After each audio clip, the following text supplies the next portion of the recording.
We asked avid road racers for their honest feedback on the track day performance of the new Maxxis Victra VR2 tire. Here's what they said.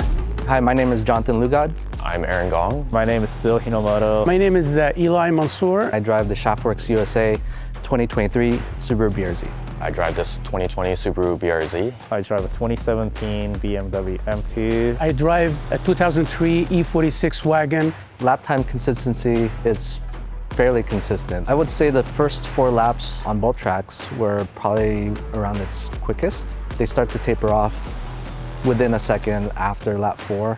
They didn't seem to really fall off hard towards lap 7 through 10. So it seems like a tire that you can definitely manage while on the track. Essentially, you can clock lap times within a half second of each other back to back, half dozen laps. Lap 1 takes a little time to warm up the tires. By lap 2, the pace is getting a little faster.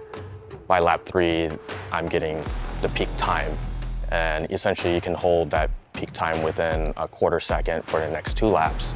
And then you can still hold it within a half second of that peak lap time for the remainder of the session. Really well feedback tire to the driver. Grip is there, and it does last longer than other competitor tires I've used. I highly recommend it for any type of driver, from beginner all the way to advanced driver. I know it's subjective, but to me it was impressive, and I would rate it actually as the top Super 200 tire as far as consistent lap after lap. So what I noticed, the first hot lap is fast, the second hot lap is the fastest. After that, the drop-off is very marginal compared to other tires. So literally, unless the temperature maybe like 110, 100 outside, if it, let's say, anywhere between 60 to 90 degrees, you can literally put about 4 to 5 laps super fast, and a drop-off is, like I said, is like marginal. You're talking tenths of a second.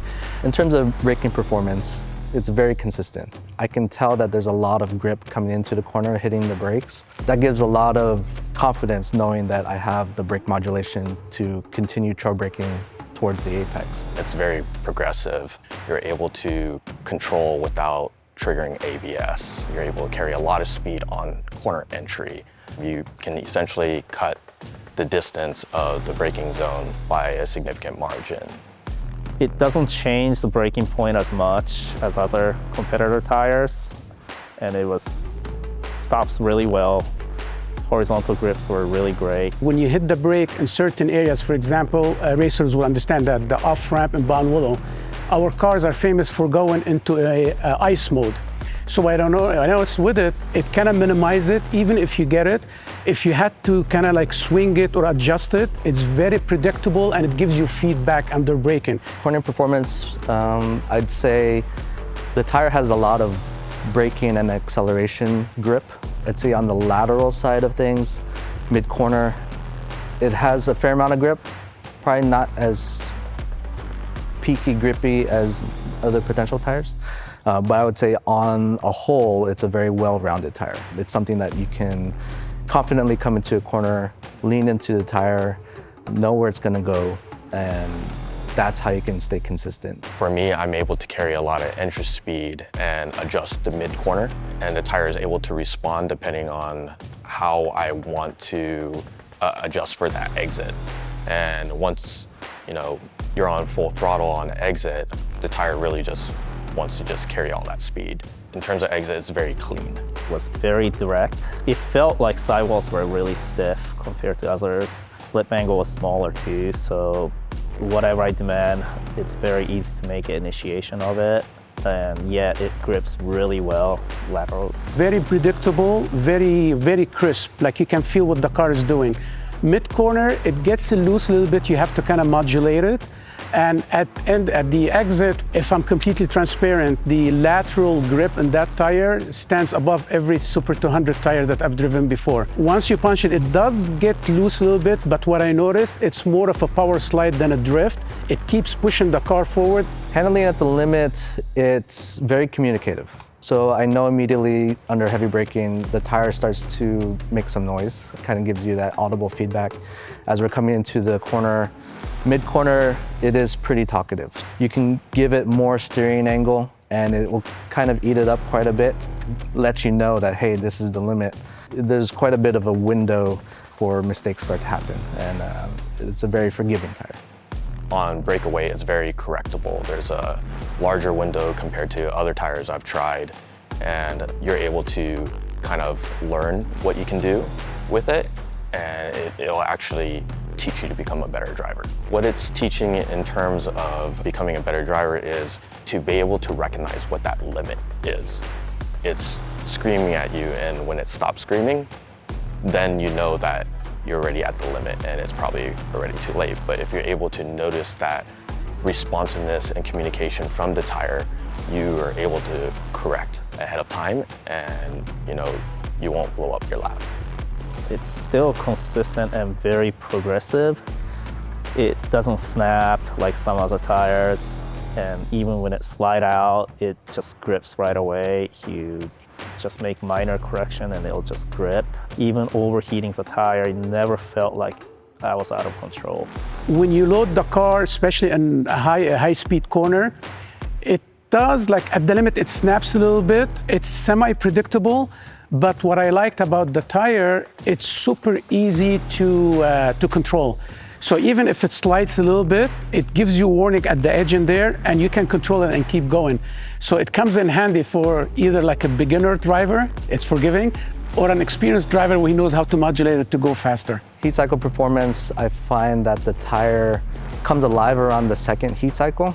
So on my first track day, maybe the first session is fairly quick, but I noticed that second session goes much quicker. But I noticed that they improve and then they start to taper down. So second, third, and fourth track day, while the times stay relatively the same, the feeling does change quite a bit.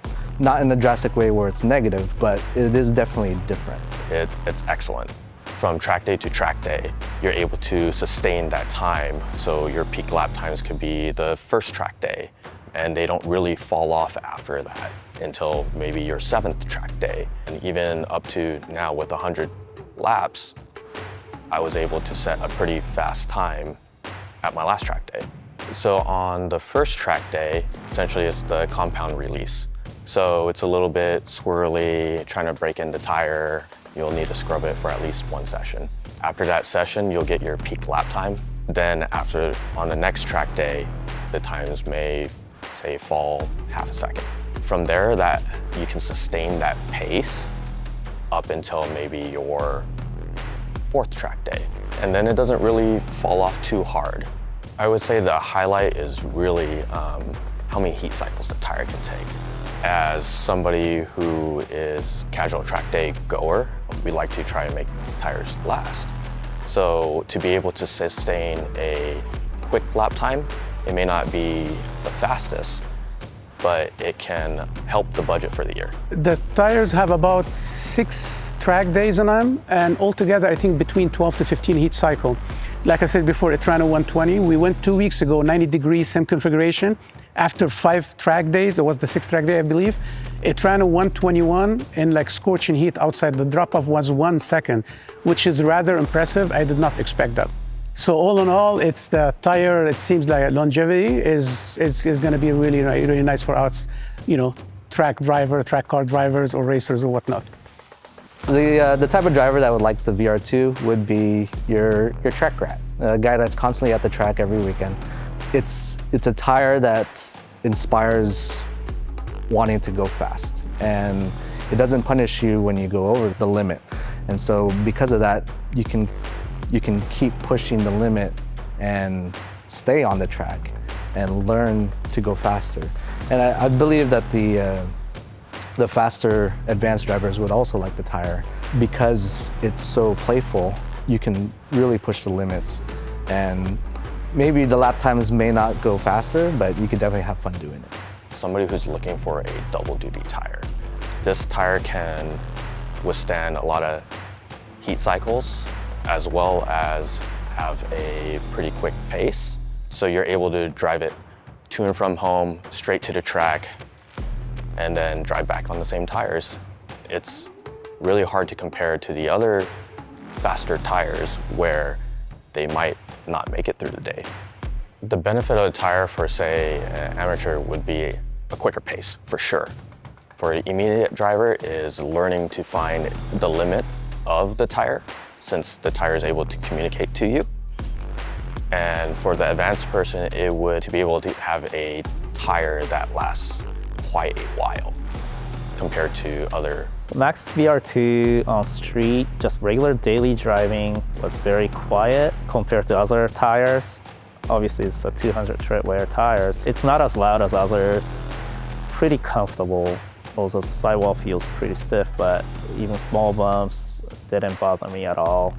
And feels like I can take it on the road trip too, if I want to. This could be the next time attack tire.